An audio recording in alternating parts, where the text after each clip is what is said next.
All right, today's topic is first-time home buyer tips and tricks. But before we get started, hit that like and subscribe button so we can get you more updates on the Arizona housing market.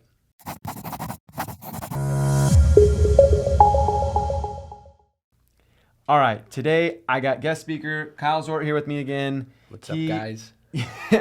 He is an awesome real estate agent, awesome negotiator, top producer at my home group and on the Legacy Real Estate team. We've been together for 3 years now, and Yes, it's been quite a ride. All right, Kyle, tell us your best tips that you've got.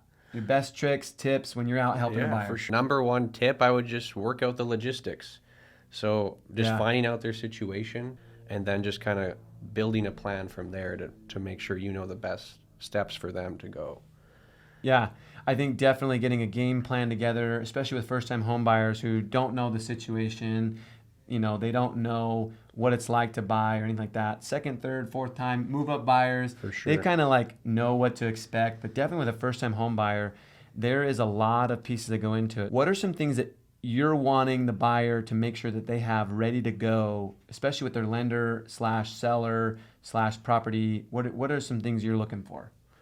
Well, I mean, most importantly, I want them to know what their payment's going to be, just so that we don't run into any issues down the road. But once we have all that under control, I mean, and it's time to go, it's about narrowing down location where they want to be, making sure they understand that they're going to have an inspection and an inspector is going to look at that house completely and just outline anything that's wrong. Yeah, because sometimes those home inspections can be just a little bit scary. Exactly. But that's their job. Home inspectors, that's their job, is to make sure that you're aware of everything in there. Yeah. Whether it's a little tiny crack this big in a tile somewhere or something like that, but their job is to make sure that they're protecting the buyer and letting them know all the things that could be wrong. For sure. So when you're doing that, they have a budget, they find a house. When you're trying to offer, what's that communication look like with the client? What are you looking for from them?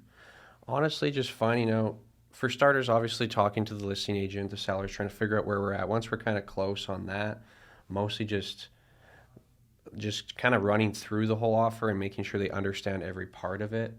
I mean, sometimes you can just send over the offer, send it back, then title reaches out for earnest money, and they're like, what's earnest money? And just making sure they understand everything. Because that 10-page document can be a little scary. It can be a little overwhelming for sure.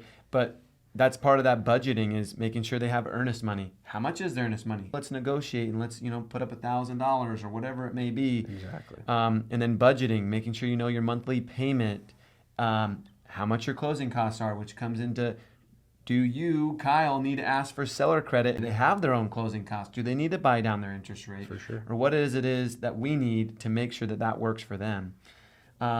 So key tips: home inspection, budget, seller credits, the whole process from start to finish, and what to expect. Exactly.